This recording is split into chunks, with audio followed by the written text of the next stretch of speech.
Hey everybody, Nate here, back with another episode of Backstage with Nate. Today's video is all about theater superstitions. I'm going to give you my top 5 theater superstitions and explain how they came to be. Stay tuned.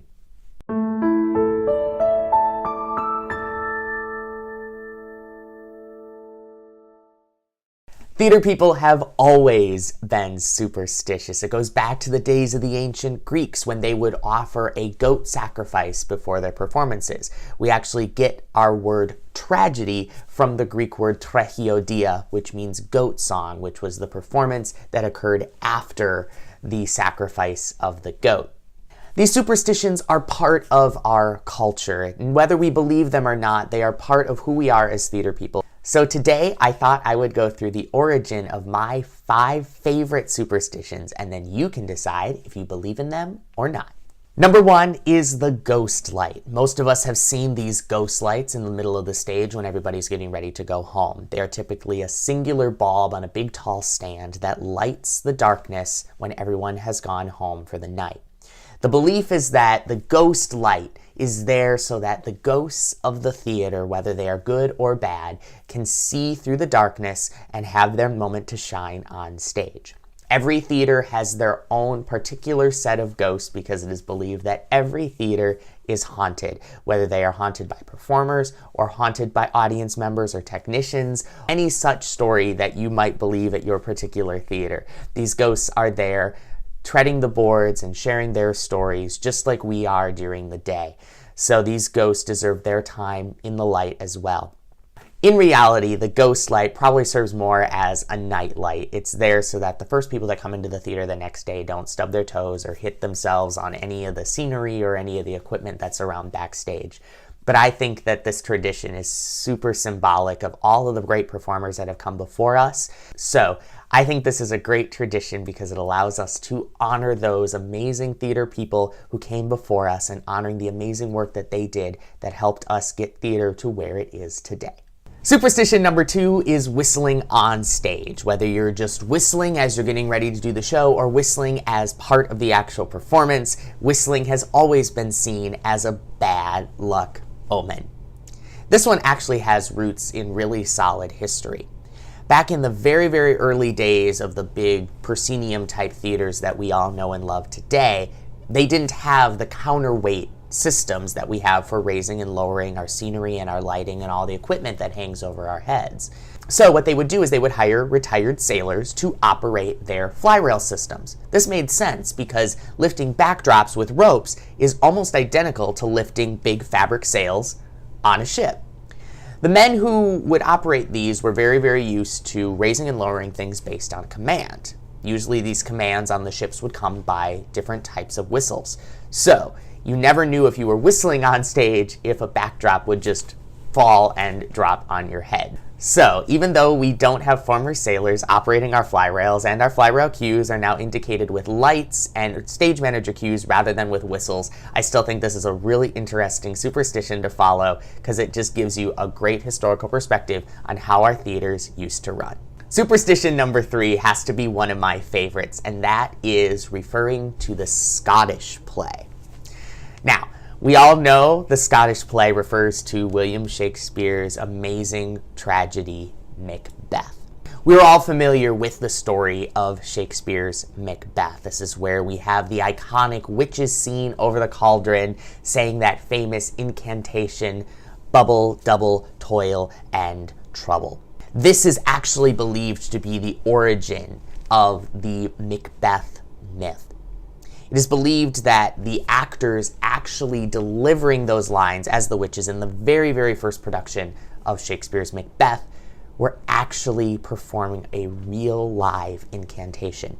So, as a result, they went through several young men playing the role of Lady Macbeth. Yes, I did say young men because, as you remember, in Shakespeare's day, women were not allowed on stage. They went through several young men playing the role of Lady Macbeth because they either got sick or were injured or died being involved in this production. This myth around the show continued through the 1800s when the pets of various stars in the productions would just spontaneously die backstage. There is even a famous story of one of the actresses playing Lady Macbeth who was almost killed in a runaway carriage accident. So it is long believed that saying Macbeth backstage in any production, even if you are involved in the show of Macbeth itself, is considered a bad omen. This is one that many people are superstitious of, so if you don't want to create a negative energy backstage among your fellow co-stars or fellow technicians, make sure that you refer to it as the Scottish play. Superstition number 4 is, of course, saying break a leg.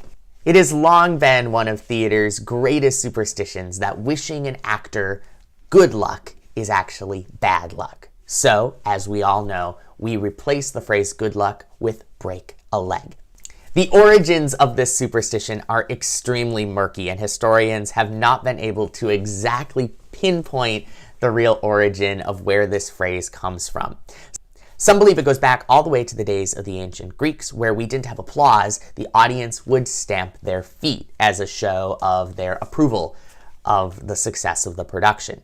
Some believe it goes back to the days of Shakespeare, when as part of your bow you would bend your knees, especially in the presence of nobility, that bend being referred to as a form of a break.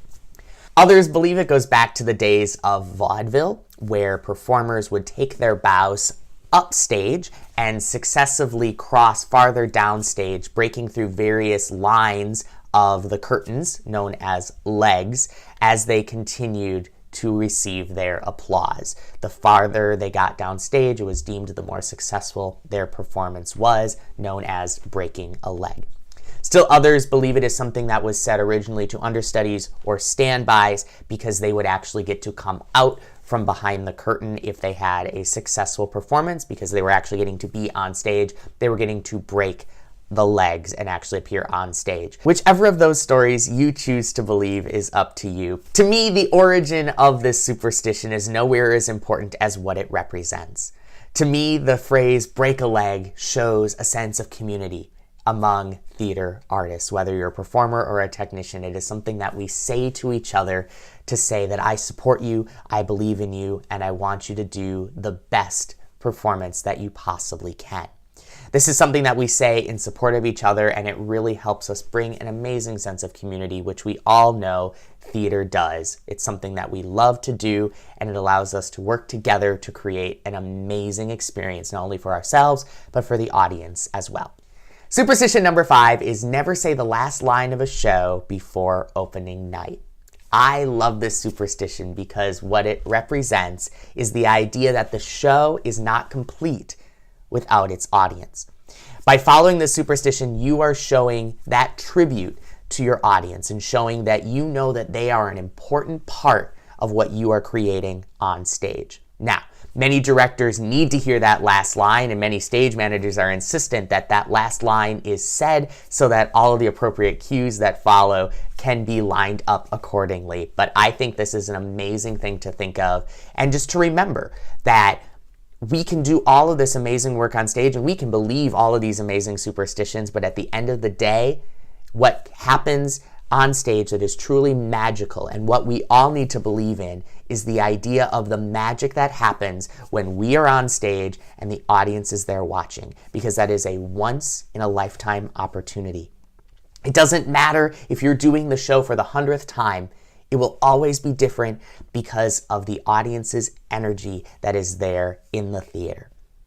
Every audience is going to be different, which means every performance is going to be different. And that magic is something that I fully think every actor can believe in. Those are my top 5 theater superstitions. Do you have ones that I didn't include in the list that you really enjoy? Go ahead, post them in the comment section below. That's it for this episode. I hope you found the information useful. If you like this video, please give it the thumbs up. The more thumbs in the air, the more episodes will be coming your way. If you haven't yet subscribed to my YouTube channel, go click that big red button so you get notified whenever I post a new video. If you haven't followed my studio on social media, you can find all the appropriate links for doing that in the description below. If you're an actor interested in scheduling a coaching session with me, or maybe you're a fellow teacher interested in scheduling a masterclass, you can find out more information about scheduling those on my website. The link is included in the description below. Thank you guys so much for checking out this video. I hope you enjoyed this fun superstition video, and I'll see you here next time. Bye.